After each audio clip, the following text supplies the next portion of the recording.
On November 2nd, 2023, I published a task showing that it is possible to beat Pogostuck using 0 boosts. Almost exactly 24 hours after this, Kaylee put up a bounty of $50 to the first person who could beat 0 boost humanly. This bounty went pretty unnoticed at first due to the trick required to skip the final boost at Ice Entry being insanely difficult. There were some slight efforts from players such as Turnup and Flexi, but neither of them managed to get close. Knowing how difficult this trick truly is, I highly doubted anyone would have enough skill, effort, and determination to pull it off. But this all changed when LimitBreaker stepped up. LimitBreaker is a player who beat Map 1 around the middle of 2023, and when he saw that 0 boost was possible, he wanted to be the one to do it.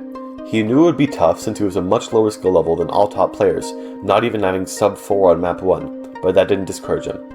4 weeks after the task was posted, LimitBreaker had passed Boostless Palmscape for the first time ever, but unfortunately fell off cliffs.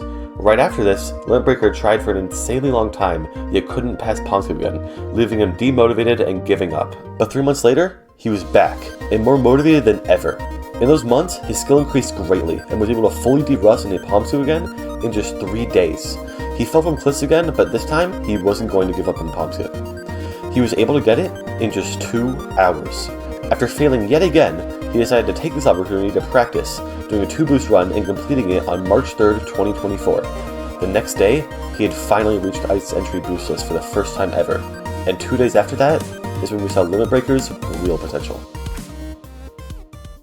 Before I go into detail about the clips LimitBreaker has posted, I would like to clarify some things. I will be comparing LimitBreaker's clips to the task that I created, meaning that the comparison might not be perfect because the task is very likely not perfect. There's a good chance the task has a few inputs at unoptimal times by a few milliseconds. The reason I'm using this task, even though it's likely not perfect, is because it's the only thing I have to compare to. When I say something could have been 1 frame earlier or later, I'm saying it imagining the game is running at 60 frames per second. So when I say 1 frame, I really mean 1/60th of a second, or 16.6 milliseconds. This also means that if I say something like a half frame, I'm talking about 1/120th of a second, or 8.3 milliseconds. LimitBreaker's first promising attempt, even though it didn't look like it, was already one of the best attempts we've ever seen at the trick. The first jump he did perfectly, getting the smallest power jump possible. But what's more impressive is the inputs right after the jump.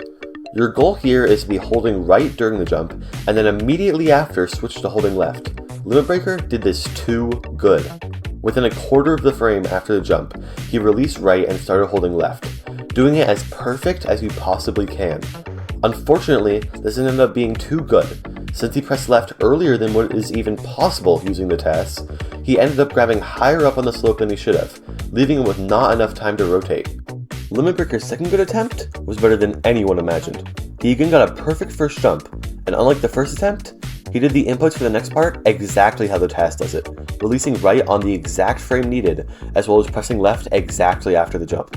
The next thing required to pull off the trick is to perfectly release left and start holding right again at the exact same time, mid-air, to land on the perfect spot with the correct angle on the slope for the second jump.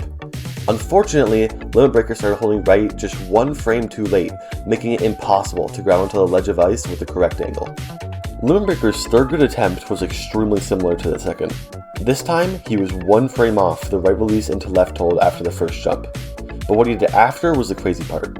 In the air, he got a perfect left release into right hold that he missed in the second attempt. And after landing, he got a perfect jump release as well. This shows that in this 1 second of gameplay, 3 out of the 5 inputs were done perfectly, and the other 2 were off by just a single frame. Before I show you LimitBreaker's last clip, let me explain the next 2 parts of the trick. For the second jump, you need to be holding right and jump. Then, right before you're about to bonk from aiming too far right on the slope, you want to release right and jump, and then start holding left. After being in the air for 27 frames, you need to do the same thing as you did after the first jump, which is release left and hold right at the exact same time. LimitBreaker's fourth good attempt was the best out of them all. With this attempt, it was hard to see exactly what was done incorrectly, but I will show you a video of his clip overlaid on top of the task to see that they aren't perfectly aligned at all times. This attempt was absolutely insane, easily the closest to the task that anyone has been with these jumps. If he had a better jump onto the slope, this would have most likely been just a few pixels off. LimitBreaker, if you are watching, thank you for pushing the limits of this game. Even though you haven't done it yet, I know if you don't give up and persevere, you will do it.